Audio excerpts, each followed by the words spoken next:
AI is plowing through the workplace. This new group wants to help people adapt and have jobs. Add AP News as your preferred source to see more of our stories on Google. Add AP News on Google. Add AP News as your preferred source to see more of our stories on Google. Share Washington app. America has been rushing into an artificial intelligence future without much of a plan to stop what could be catastrophic job losses. Critics warn of doomsday scenarios out of a sci-fi thriller, while backers say AI will generate so much new wealth that no one should worry too much about millions of layoffs. A new, bipartisan nonprofit hopes to ensure that America can realize the economic gains promised by AI without its workers suffering. Raise U.S. is starting with more than $500 million to deploy on new forms of education and training, putting a focus on partnering with states and major employers rather than the federal government. Founded by former Commerce Secretary Gina Raimondo, a Democrat, and former Indiana Gov. Eric Holcomb, a Republican, the group aims to pilot programs and incentives to help American workers pivot to new careers in an economy that will increasingly be automated by artificial intelligence. We're talking about a certain level of unemployment that could destabilize our country and our democracy, Raimondo said in an interview. If you want to lead the world in AI, you have to take action to make sure our democracy doesn't crumble. The programs will first start in Arkansas, Maryland, Utah, and Connecticut. The nonprofit is initially partnering with officials in Arkansas, Connecticut, Maryland, and Utah, along with several of America's largest companies and charitable organizations. The group intends to develop policies that connect schools more closely to employers so that layoffs can be replaced by the potential for new jobs with higher incomes. They also are exploring changes to corporate taxes and other incentives with the goal of keeping people working. Good things tend to happen when you convert have-nots into haves, Holcomb said. Among the companies serving as anchor partners with Raise US are Amazon, Microsoft, Anthropic,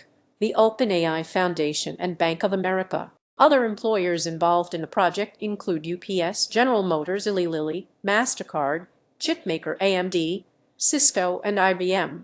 Raimondo, the former Democratic governor of Rhode Island who played a formative role in setting AI policy as the Biden administration's Commerce Secretary, will be the nonprofit's CEO. The advisory board includes former Republican House Speaker Paul Ryan, billionaire investment manager Steven Schwarzman, AFL-CIO President Liz Schuller, and the economists David Otter, Eric Brynjolfsson, and Raj Chetty. Read more. AI has the potential to displace human workers from factories to offices. An April analysis by the Boston Consulting Group estimated that roughly half of U.S. jobs will be reshaped by AI over the next few years. The analysis said that as many as 25 million jobs could be eliminated in the U.S. over the next 5 years. Goldman Sachs in March separately released an estimate that a quarter of U.S. work hours could be automated by AI. More than just a glorified search engine or a generator of video clips and novelty images, AI could fill roads with driverless trucks,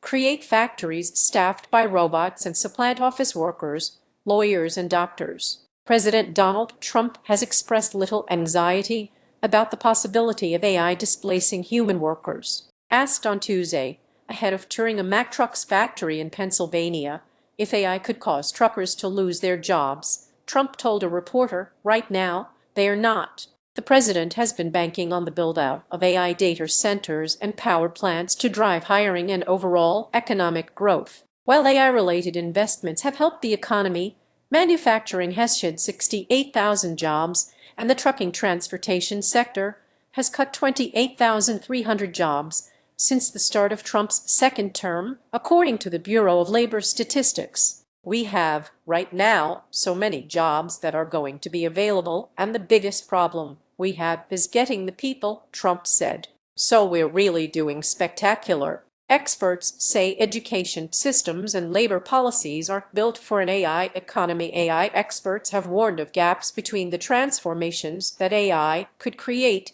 and a 20th century social safety net of unemployment insurance and four-year college that seems ill-prepared for the scope scale, and speed of the change. AI is now disrupting multiple sectors simultaneously, faster than any institution can respond, said Vivienne Ming, a neuroscientist who has written the book, Robot Proof: When Machines Have All the Answers, Build Better People. Ming said that she agrees with an argument by economists that the wealth generated by AI could create demand for more workers that could offset any job losses. But she said the skills that matter in an AI economy go beyond professions such as plumbing or construction and involve curiosity and intellectual flexibility. Neither our education system nor our labor policies are building the foundational human capital that AI-era work actually requires, she said.